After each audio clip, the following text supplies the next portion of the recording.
Selon l'OMS, 8 à 10% de la population mondiale est atteinte de dyslexie, un trouble d'apprentissage qui se manifeste par des difficultés de lecture, de prononciation, mais aussi d'attention. Pour en parler, Julia Seeger nous a rejoint. Bonjour Julia. Bonjour Natacha. Est-ce que l'on sait expliquer la dyslexie ?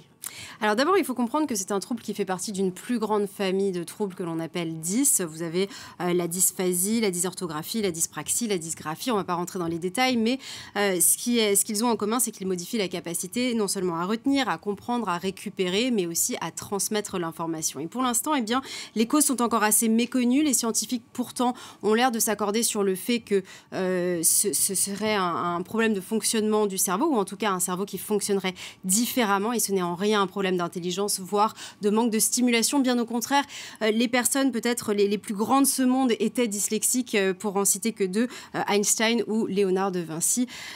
Donc voilà, c'est vraiment pas un problème d'intelligence. Alors comment ça se manifeste ? Eh bien tout simplement, les enfants qui présentent une dyslexie vont avoir la difficulté à décoder déjà les mots qu'ils vont lire. En lisant, ils vont oublier parfois des lettres, ils vont inverser ou remplacer par exemple sans faire exprès, ce qui va affecter bien sûr la vitesse et la précision de leur lecture. Alors contrairement à la croyance populaire, tous les enfants dyslexiques n'inversent pas forcément les lettres et ne confondent pas forcément le B et le P ou le P et le Q, même si certains, évidemment, le font. Alors, pour vous donner quelques exemples concrets, l'enfant va par exemple oublier, il va par exemple ajouter ou inverser des sons dans le même mot. Il va par exemple dire talbe au lieu de table, ou encore il va confondre des mots qui sont très semblables, comme par exemple aime ou ami. En plus, il va avoir aussi de la difficulté à reconnaître rapidement des mots qu'il aura vus par le passé, mais que l'on ne peut pas déchiffrer lettre par lettre. Je vous donne un exemple. S'il a lu par le passé monsieur, eh bien, malgré tout, il va le lire comme étant monsieur. Alors, il faut savoir aussi que la dyslexie, a priori, selon certaines études, serait héréditaire. Les enfants ont 50% plus de chances d'être dyslexiques si l'un des deux parents est dyslexique ou présente un trouble de langage. Alors, comment justement diagnostiquer la dyslexie, Julia ? Alors, c'est un diagnostic rapide, comme pour tout trouble, évidemment, est important. C'est une orthophoniste qui va s'occuper justement de poser le diagnostic. Souvent, on ne diagnostique pas l'enfant avant qu'il commence à lire et écrire, et même pas avant le CE1 ou le CE2.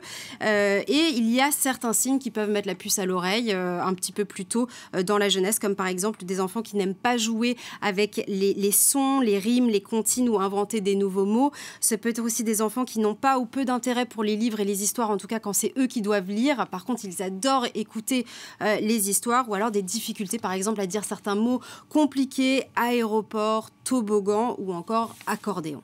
Alors, une découverte faite par des chercheurs français a permis en tout cas de mieux comprendre ce trouble.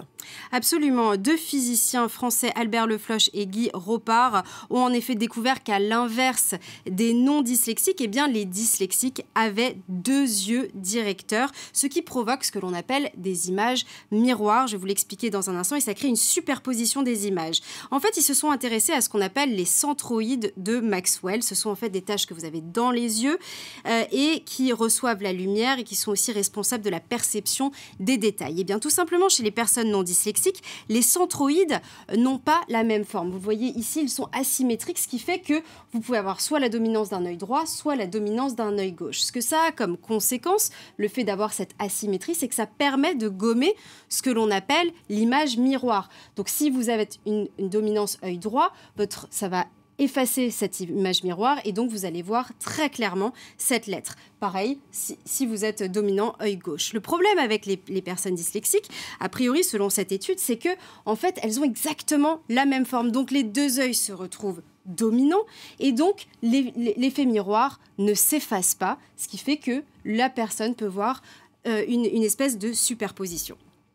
Pour pallier ce problème, justement, une lampe a été créée. Vous l'avez apportée. Voilà, exactement. Ça s'appelle Lily for Life. C'est une lampe qui peut être utilisée autant pour les enfants que pour les adultes. Elle est très pratique, elle est portative. Il n'y a rien dessus qui peut distraire aussi les enfants. Et c'est en fait grâce à des petits flashs lumineux qui sont presque imperceptibles, eh bien, ça va permettre de corriger justement cette superposition. Il faut le dire, ça ne permet pas de se débarrasser complètement, évidemment, et de soigner soigner la dyslexie, mais ça permet au moins de pouvoir soulager, de pouvoir aussi, parce que ces enfants et ces adultes d'ailleurs doivent compenser tout au long de la journée, c'est extrêmement fatigant.